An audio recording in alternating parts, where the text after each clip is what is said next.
The last stop. I was the last passenger on the bus.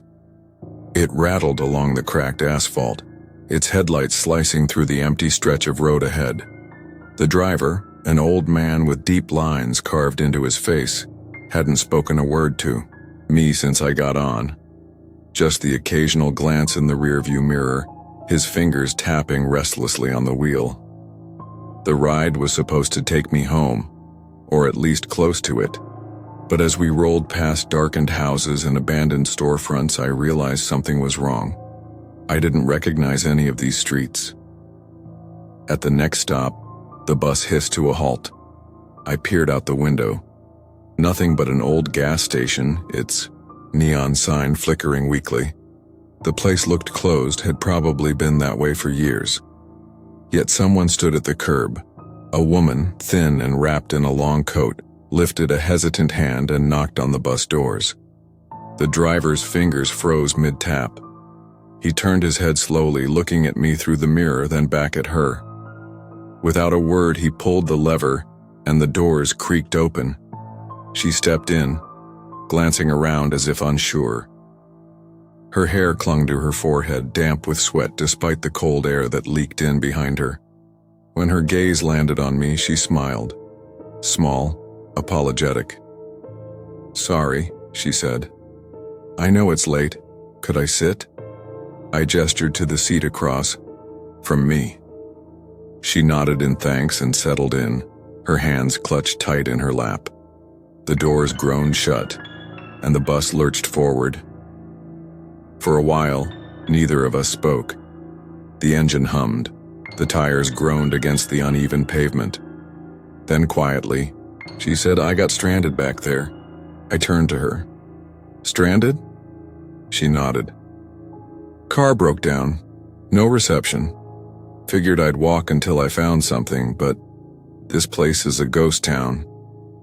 She let out a soft laugh like she was trying to make light of it. "I was lucky you were here."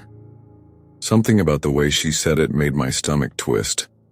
I glanced out the window again. The streets were getting worse, potholes, boarded-up windows, the occasional street lamp flickering uselessly. "Where are you headed?" I asked. She hesitated. "Just a little further, not far." The bus turned into a narrower road. The houses were fewer now, spaced out and leaning at odd angles like they had been abandoned mid-collapse. The driver's fingers started tapping again, faster this time. I looked back at the woman. She was watching me. "You don't recognize this place, do you?" she asked. My breath hitched. She smiled, but it didn't reach her eyes. Neither did I. The bus slowed. The driver grunted, shifting in his seat. Outside, just ahead, the road disappeared into a cluster of trees. The headlights barely touched the edge of it. "This is where I get off," she said. I swallowed. "There's nothing out there." She tilted her head. "I know." She stood, moving toward the front. The driver kept his gaze ahead, jaw tight. The doors whined open. Cold air rushed in, sharp and bitter. She paused at the threshold, then looked back at me. "You should get off here too." A single street lamp buzzed weakly outside, casting her shadow long and thin against the pavement. I shook my head. "I'm not." A movement caught my eye. Past the trees. Silhouettes. More than one. Motionless. Waiting. My pulse slammed against my ribs. She sighed, something like pity in her expression. "Suit yourself." Then she stepped off the bus. The driver didn't wait. He pulled the lever so fast the doors nearly snapped shut on her coat. The bus roared forward, tires skidding as we sped away. I turned to look out the window, my breath fogging the glass. The woman was still standing there just beyond the light, and behind her, the figures began to move. The driver's fingers drummed wildly against the wheel. "You shouldn't have let her on," he muttered. I faced forward, heart hammering. Outside, the road stretched on, endless and empty.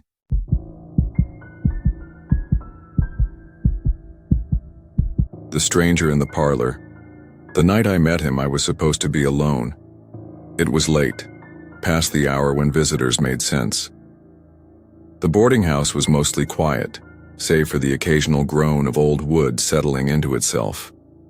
I was at my usual post, a battered desk in the parlor, ledger open, quill resting between my fingers. My job was simple: take note of anyone who came in or out. I barely needed a candle. The moonlight spilling in from the tall, crooked window was enough. At least that's what I told myself when I heard the first sound. A shift in the air.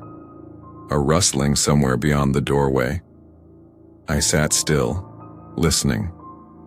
Probably a guest moving about upstairs. But then, the sound again, closer. I pushed back my chair and rose slowly, stepping into the narrow hallway that led to the front entrance. The door was slightly ajar. I didn't remember leaving it that way. The old woman who ran the place was strict about locking up before bed. I reached for the knob, meaning to shut it tight, but then I saw something in the corner of my eye. A shape. A shadow stretching against the far wall. Someone was already inside. I froze. He was standing near the staircase, just beyond the threshold of darkness where the hallway lanterns couldn't reach. I couldn't see his face, but I could tell he was watching me. "Sir?" My voice was steady, but inside my pulse hammered against my ribs. "Do you have a room here?" No answer. Just the slight tilt of his head, like he was considering the question. Something about him wasn't right. He didn't move like someone lost or even someone with ill intent. He just stood there, as if waiting for something. I stepped backward, my fingers curling around the edge of the parlor door. "If you need lodging, the proprietor is upstairs. I can fetch her." He took a step forward. Not aggressive, not rushed, just deliberate. I retreated, gripping the edge of the door frame. "You shouldn't be here." Still, he said nothing. Then, as if summoned by some invisible cue, the old floorboards above us creaked. The sound of footsteps. I turned, expecting the landlady to descend and demand an explanation. But no one came down. When I looked back, he was gone. Just gone. The hallway was empty. The door stood wide open now, cold night air creeping in. I rushed forward and peered out into the street, scanning the empty road, the flickering gas lamps. There was nothing, no sign of anyone. I slammed the door, shut and threw the bolt. My hands were trembling. I didn't wake the landlady, I didn't tell a soul. I just sat back at my desk, staring at the dark hallway, waiting for something else to move. No one came. But I know what I saw. And what haunts me most is the thought that he must have passed me earlier, while I was sitting there in the parlor, unaware, my back to the door, the ledger open, the moonlight spilling in, watching, waiting, and I never even heard him come inside.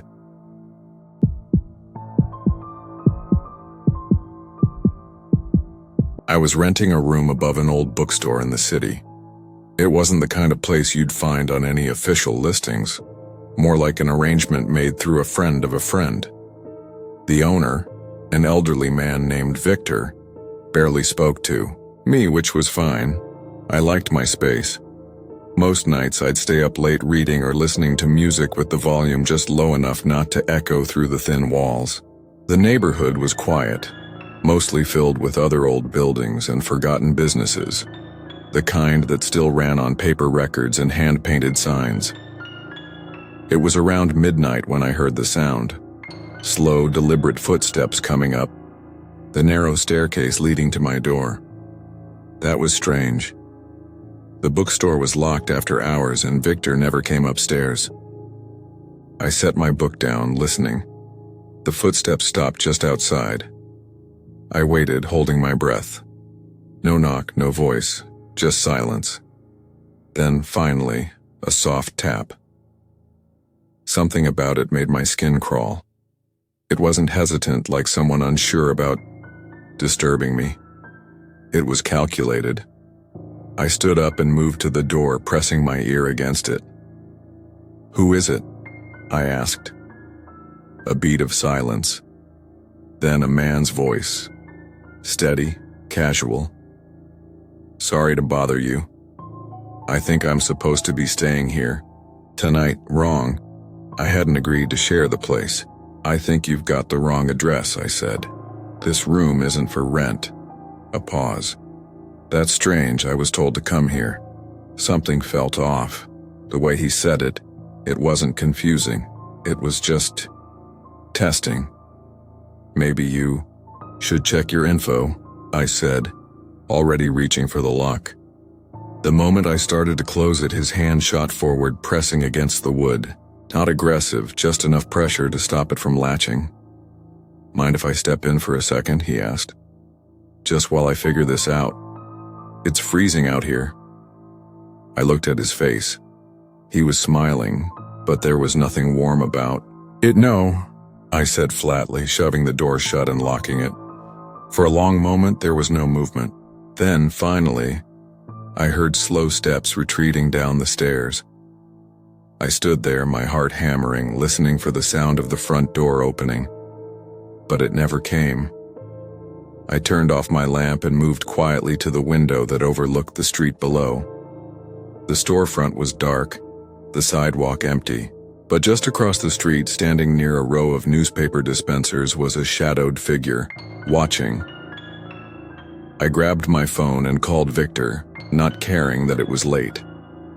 He picked up on the second ring, his voice groggy but alert when I told him what had happened. He told me to stay put. Then, after a brief pause, he added, "I'm calling the police." They arrived within minutes, 2 officers climbing the stairs while another checked the street. The man must have seen them coming, but he hadn't gone far. They found him lurking near the alleyway, carrying a small canvas bag. Inside, a crowbar, a set of lockpicks, and a knife. I don't know what he was planning, but he never had a reservation. He had no business here at all, and if I hadn't locked that door, I try not to think about that part.